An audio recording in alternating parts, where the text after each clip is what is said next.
Hey everyone, this is Pete, and welcome to New Game Plus. This is a new series I've wanted to do for a little while now, and it's specifically looking at the post-game content of games. Not just role-playing games and things like that, but what we've got here is Project Zero, which at the time of recording is one of the things I've been covering on Moe Gamer. And one of the reasons I wanted to do this series was just as an excuse to explore some of these post-game features, because it's a side of a lot of games that people tend not to explore too much. And in fact, talking to a lot of people online, a lot of people don't even seem to beat a lot of the games that they purchase, let alone moving on to what they offer after you've seen the credits roll for the first time. So I thought this might be an interesting opportunity to take a look at what a few different games offer, have a go at some of their tougher challenges, and try and have a bit of fun in the process.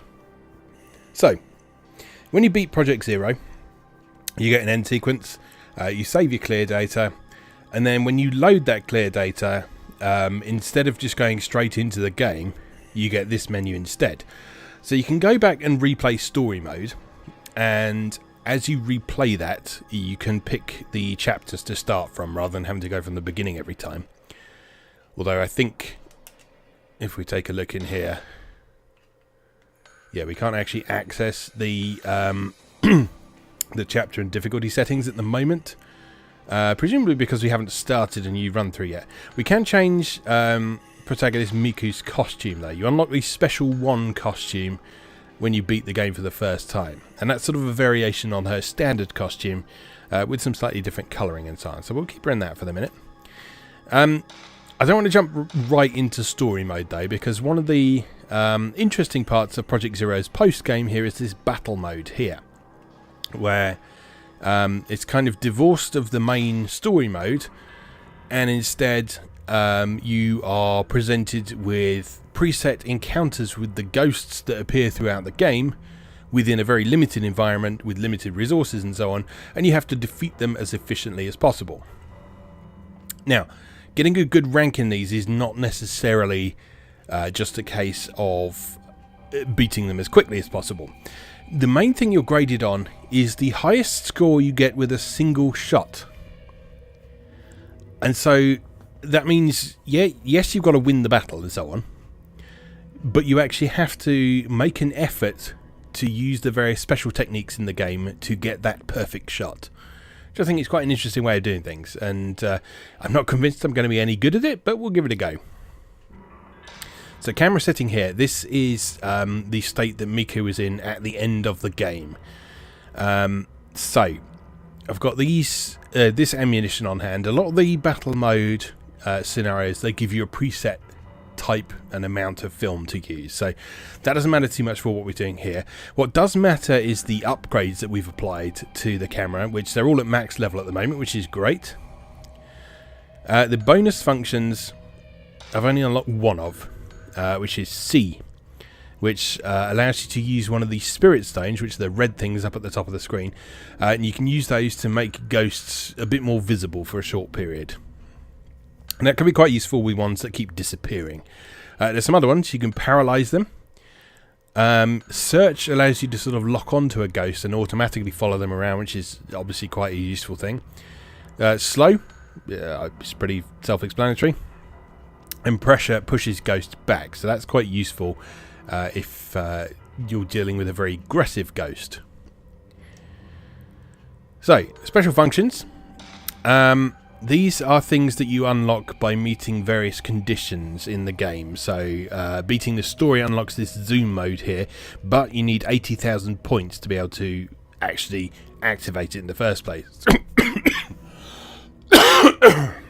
Excuse me, just dying here. Obviously being strangled by a ghost. Right, but the zoom function is apparently one of the most useful functions you can apply to your camera in this game, because it allows you to zoom out from the default perspective, which actually makes it a lot easier to capture ghosts, because they're smaller on screen, but you've still got the same size targeting circle on the screen, so it makes them easier to actually lock onto and grab hold of.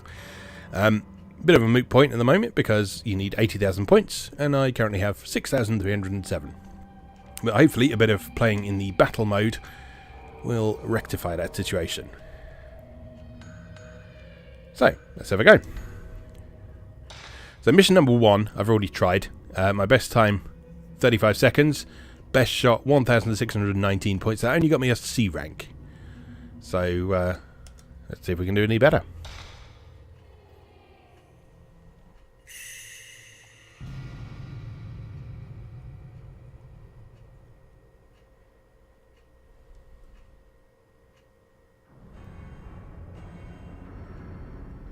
Alright, so the Editor's Ghost... Oops, that's the wrong button. The Editor's Ghost is one that you encounter quite early in the story. And he's reasonably straightforward to deal with. But I've also been playing a lot of the later Project Zero games, and so I'm going to have to be adjusting to how this one handles again. So bear with me for a short period.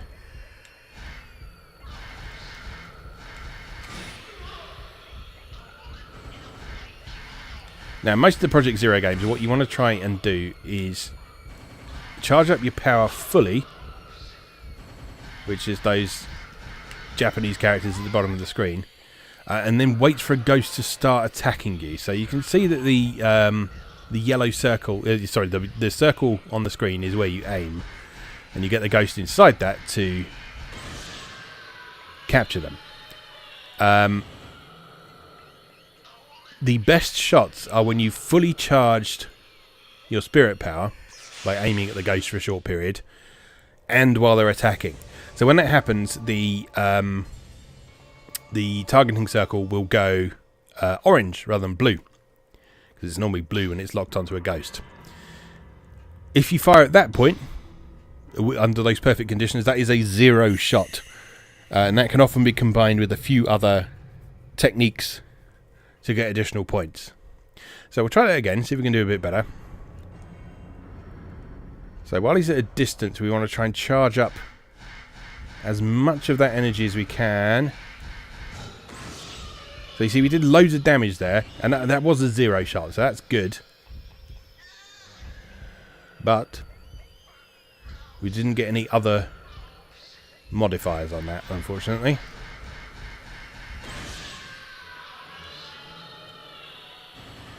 So a few good modifiers you can get are making sure the crosshair is within the sort of targeting circle for the ghost.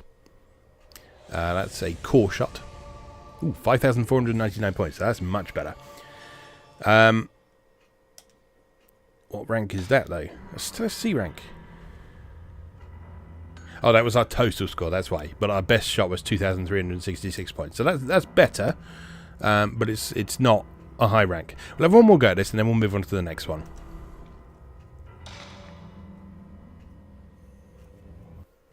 So I was saying, the different types of shots. You've got the core shot, which is keeping the crosshair within the ghost's targeting circle. You've got close shot, which is, as it sounds, it's when they're very close to you. And I forget what the others are in this one, because they expanded the list of these sort of possible special shots with each installment quite considerably, until you get to like Project Zero 4 on the Wii, in which you are getting absolutely bombarded with points with pretty much every shot you make.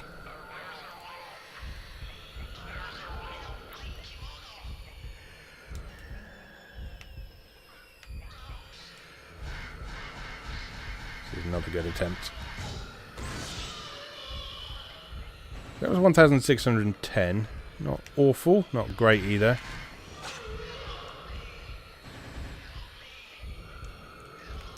I'm guessing we don't have access to the other types of film at the minute.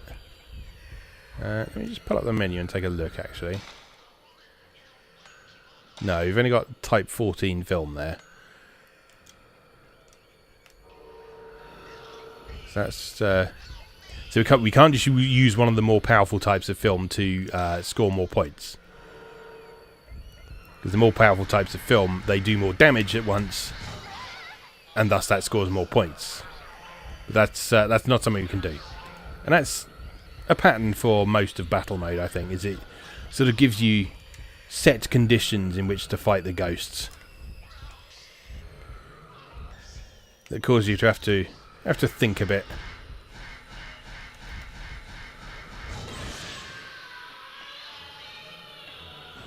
Zero shot and special shot. Not bad. 1,906. That's not as good as our best one still.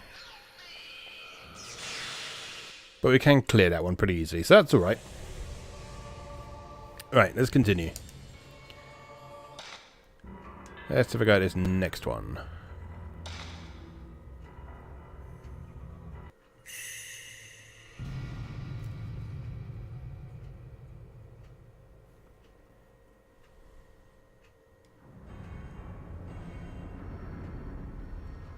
I didn't actually see who we were dealing with this time.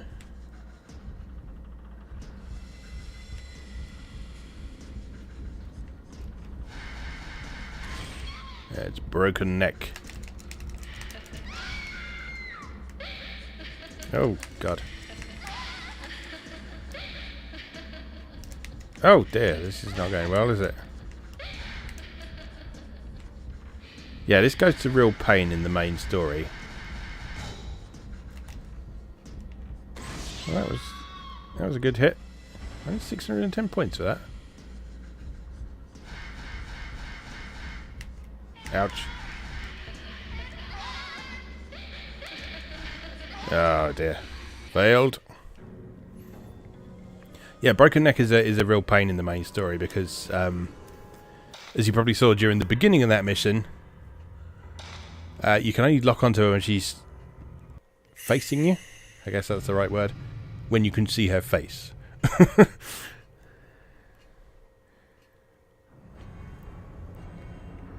But with her neck being broken, that doesn't necessarily mean... Yeah, as you see her head's actually hanging down behind her.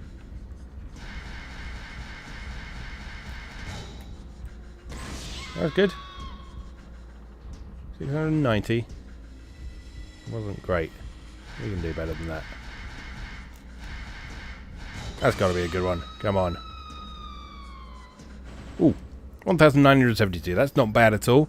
That's probably still a crap rank, but we'll see.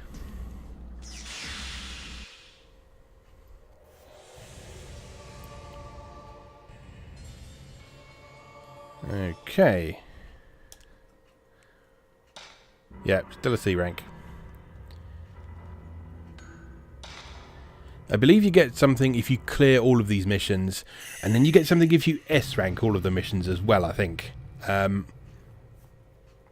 I don't know if you need to sort of upgrade the camera a bit, apply some of those special functions and things before getting an S rank is really practical. Where are you? Oh, there. Where have you gone? Stop moving. Don't attack me so I can zero shot you.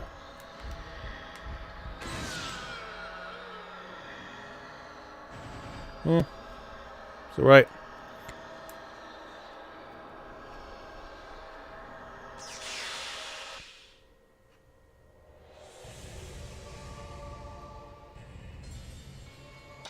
Definitely going to have to look at how you get more points though.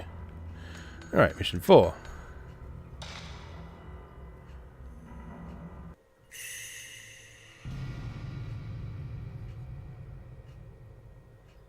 I forgot to check what ghost this was again. Oh well, we'll find it before long, I'm sure. Who's there?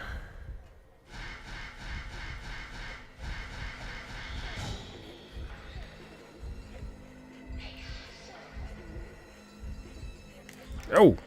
No. Get off.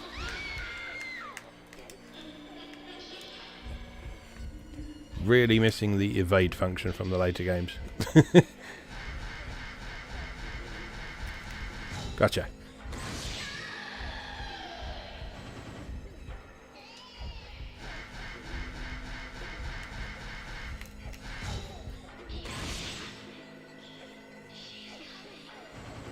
Yeah, so we're pretty consistently getting 1,600 and something points. I don't seem to be able to get much higher than that though. I could probably get a bit higher if it was a core shot as well, but my aim's not really being accurate enough for that at the moment. Who's next? Novelist Ghost. Don't remember how this one worked. Let's have a look.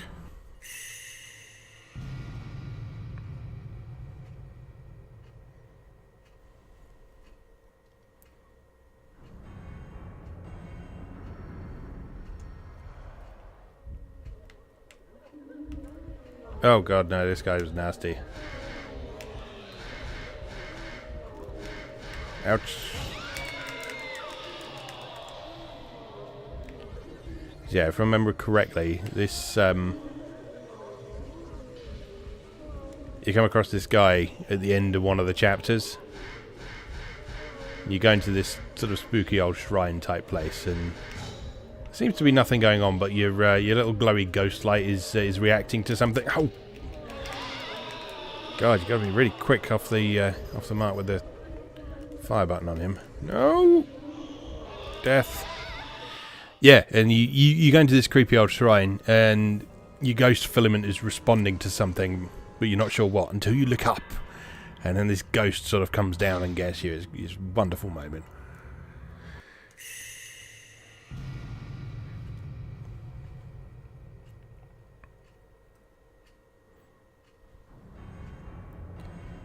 Right, let's try again. Where's he gone? Oh, you bitch. Right, run. Yeah, one of the challenging things in this game is sort of while you're aiming the camera and so able to do damage, you're very vulnerable because you can't move very quickly at all. You've got no means of dodging.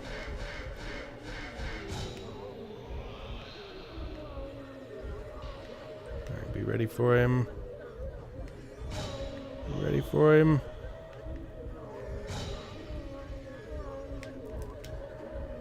Oh my god, I can't believe I didn't hit him. Yeah, so part of understanding combat in this is knowing when to actually switch out of the camera mode and just move. Because that's the only way you're going to avoid damage. Something we are struggling with, apparently.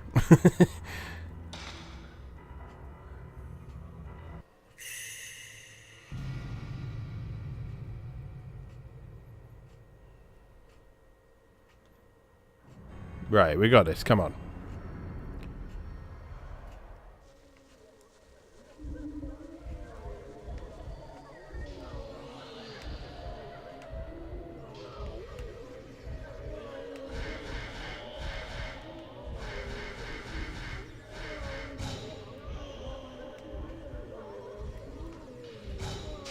Right, so that's the C power at work. So you can see that makes him much more visible. Easier to keep track of.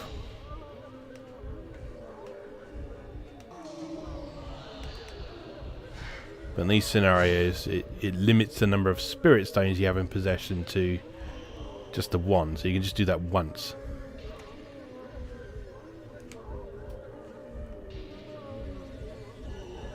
You attack me? There you go. Oh, you bastard!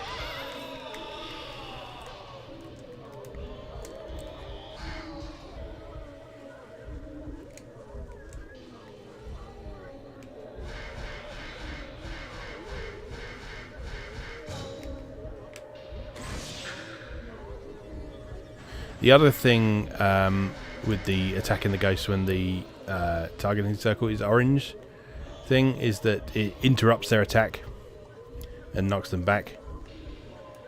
And so that's really important for survival. But in doing an attack like that, you're basically blocking their attack and counter-attacking. So it is essential to get a feel for. Where's he gone? Oh my god, it's right there.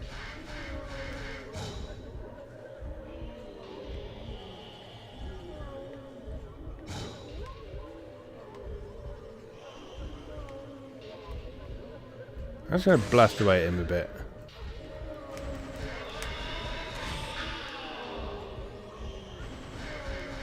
Oh! You made it dark. That's not helpful. Uh-oh.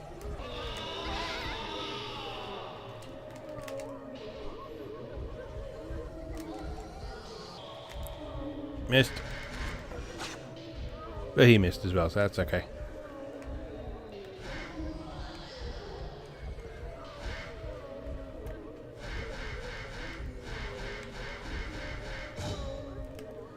Yeah, the Spirit Stone system is something they revamped quite a bit in the later games, for the better, I think, because in this one, the Spirit Stones are limited based... Oh, I'm dead. The Spirit Stones are limited based on you finding them. They're actually physical objects. Whereas in later ones, you have a meter that you can build up. And in Project Zero 3, with the 3 playable characters, there's various different ways in that as well. So, for example, Miku, who comes back in Project Zero 3, she's got a meter that allows her to slow down time, as well as make use of the different lenses and things to have various special effects.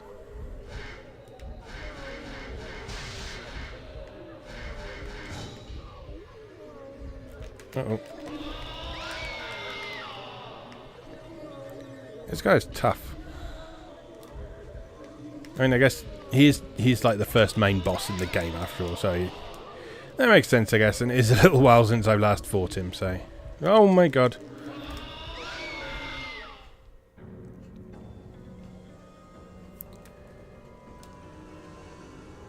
Alright, let's back out a sec. Let's see if we earn some more points that we can spend on the camera. What other bonus functions can we buy? So slow, paralyze, pressure, and search. We can only do one of those.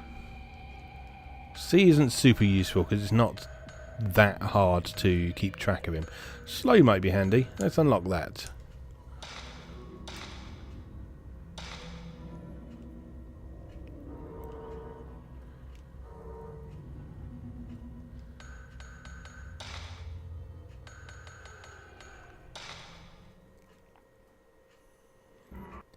I guess how useful this is will depend on how long it lasts, is the thing. So...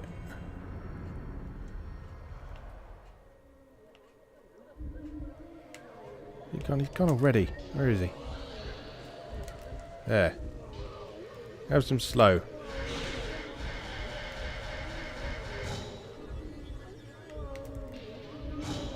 That made him easy to hit, certainly. Oh, and that gives you a special shot as well.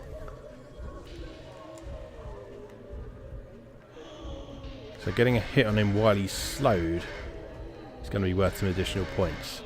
So yeah, upgrading the camera is going to be important to getting those S ranks, I guess. Ouch. It's just unfortunate that we can only use the specials once in... No! Yeah, like I say, it's just unfortunate we can, in this particular battle, we can only use the special once.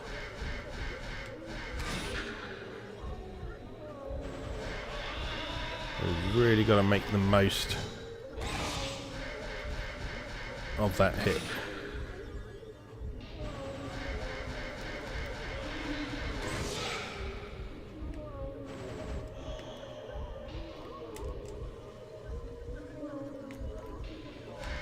This is another game that makes fantastic use of the DualShock.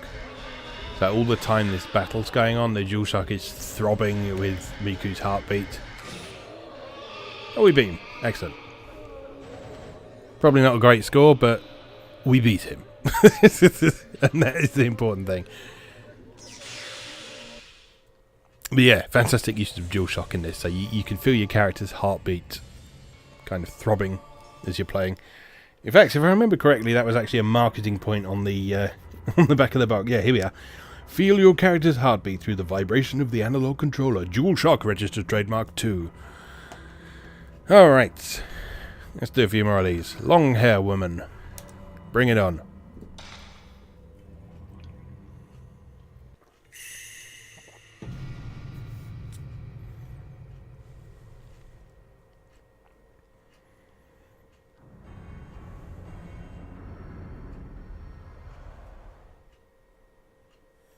Hello.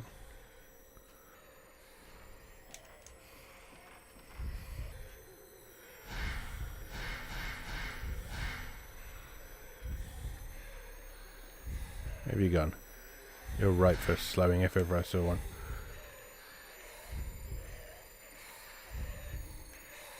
This seems suboptimal.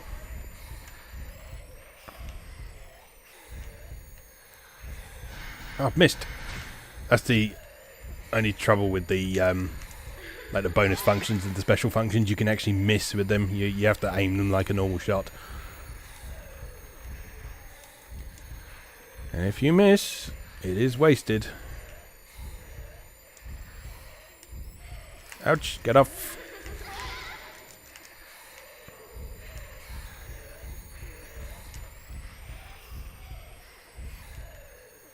I haven't got a hit me on there yet. Let's do some damage. There we go.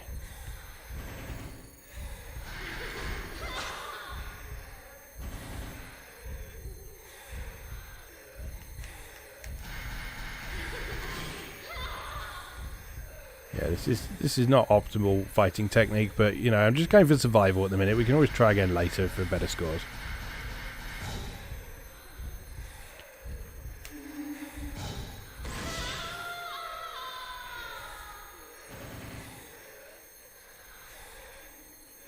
I think you get more points for the killing shot.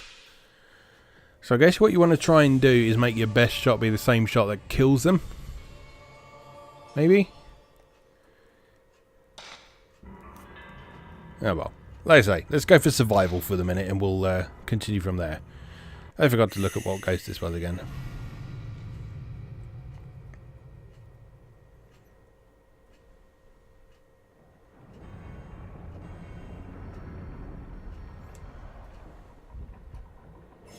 Oh, this guy's a pain.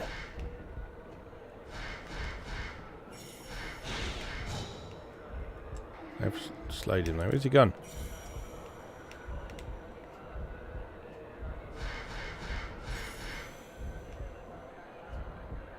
Where are you?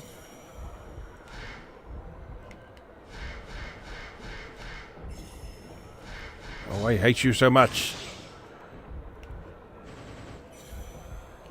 This is like a wandering monk who supposedly came into the mansion sort of well after the events that you're learning about throughout the course of the game.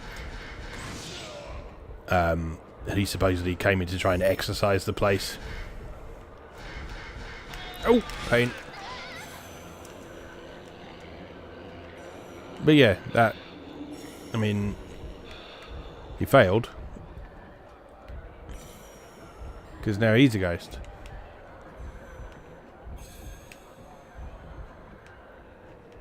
How is he gone?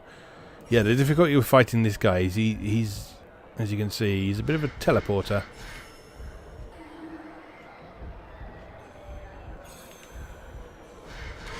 And he does a lot of his teleporting across short distances. But he also has the ability to sort of get behind you quite quickly as well. So you need to really pay attention to where he is. One of the cool things about the combat in this game, I think, is you've got numerous ways of rank D. That was terrible. We got a B rank for that mission 6, though. Getting off the point again, aren't I? Yeah, one of the nice things about this game is there's lots of different ways you can develop situational awareness. So you've got sort of the actual visual appearance of the ghost. So even if they're going invisible at the time, you can still see the sort of swirling distortion where they are. Oh my god. Hello.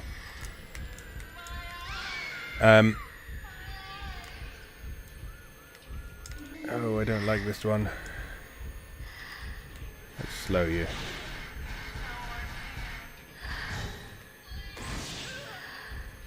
But then you've got things like the ghost filament, which glows more brightly if you're facing directly towards the ghost. So that's the red lamp in the corner of the screen. And then you've got a sound. Sound in these games is amazing. Like, even if you've got a fairly modest stereo setup, and stereo really benefits this game, believe me. You can get a really good idea of what is where, just based on the sounds they're making. Dead. And that becomes really important for certain ghosts that you end up fighting. Is being able to track them by their sound.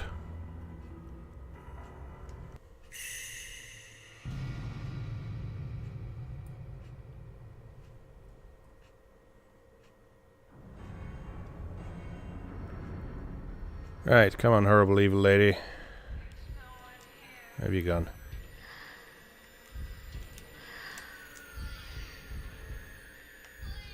Don't like her being so difficult to spot when she first appears. Right, you slow down. And I'll... No! That's not being slow.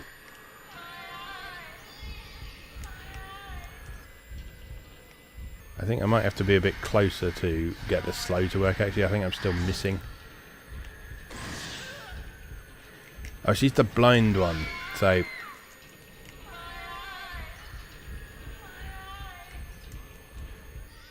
part of the story in this is one of the rituals that are performed is a blinding ritual where someone has to put on this blinding mask, which is this horrible mask with spikes that go through the eyes. And supposedly the thing with that ghost is she tracks you by your sound rather than by your sort of visual appearance. And so she's doing what you can do with the sound effects, which is kind of cool. Alright, we'll see if we can make it through these last two missions, and then we shall call this a day from here. Is that Broken Neck again? I think it is, isn't it? Oh no, there's two of them. Shit.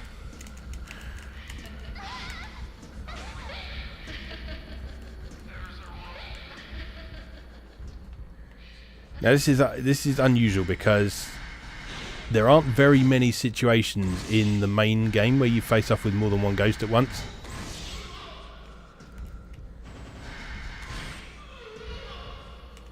There are a couple of situations, but not very many. And definitely a scenario like this where you're facing off with these specific two at once, that is very much something that is unique to this battle mode.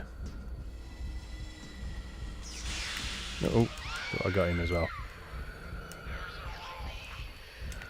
So getting a good shot in this one will involve hitting both of them at the same time,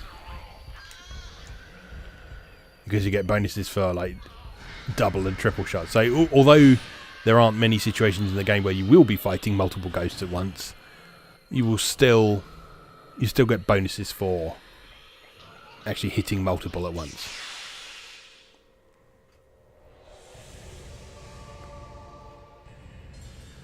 Okay, not doing great on the grades so far, but we're getting a fairly consistent C rank, which is better than D, which I guess is the worst. Oh, Folklorist Ghost. Is this a really nasty one? I don't think... No, like the really nasty one that I hated fighting in the main game was the head of the Himuro family, which is probably going to be the third batch of missions, I guess. Can't remember this one much. Let's give him some slow. That also seems to make him slightly more visible as well, which is good. Missed. Oh no, I got him.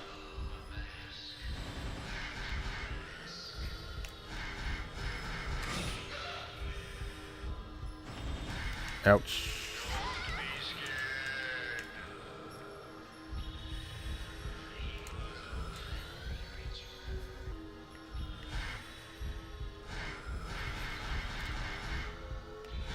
That would have been a nice hit if I had a bit more energy charged up. Unfortunately. Yeah, I think I'm definitely going to try and save up and get that zoom function, because that's going to make it a lot easier to keep track of things even when they're up close. And also when they're moving around. If you can zoom out, that will help you keep track of them quite easily. So it's quite straightforward. For a boss. Certainly a lot easier than the novelist.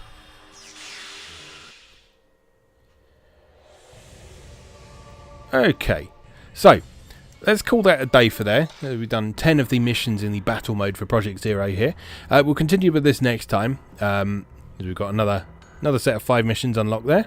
So Headless Priest, Crawling Girl and Long Hair Woman, Blinded, Crawling Girl and Girling Well. Oh, Family Master. Yeah, he's the nasty one. So rather than torture you with that right now, I will leave that for next time for you to enjoy my ineptitude at. So this was Project Zero, dropped by moegamer.net if you want to read some write-ups on this rather wonderful survival horror series. And we'll continue playing some of the post-game content in this series each Friday. So, thank you very much for watching, and I'll see you again next time. Thanks for watching. If you enjoyed this video, please help out the channel by leaving a like or a comment and subscribing. Be sure to check out moegamer.net for new articles on Japanese and Japanese-inspired video games, new and old, every weekday. Every month, moegamer features an in-depth exploration of an individual game or series as its cover game, so be sure to check the archives to see if your favourite has had a deep dive yet. If you'd like to support the site directly, please consider becoming a patron or buying me a coffee. You can find links to do both down in the video description. Thanks again, and I'll see you next time.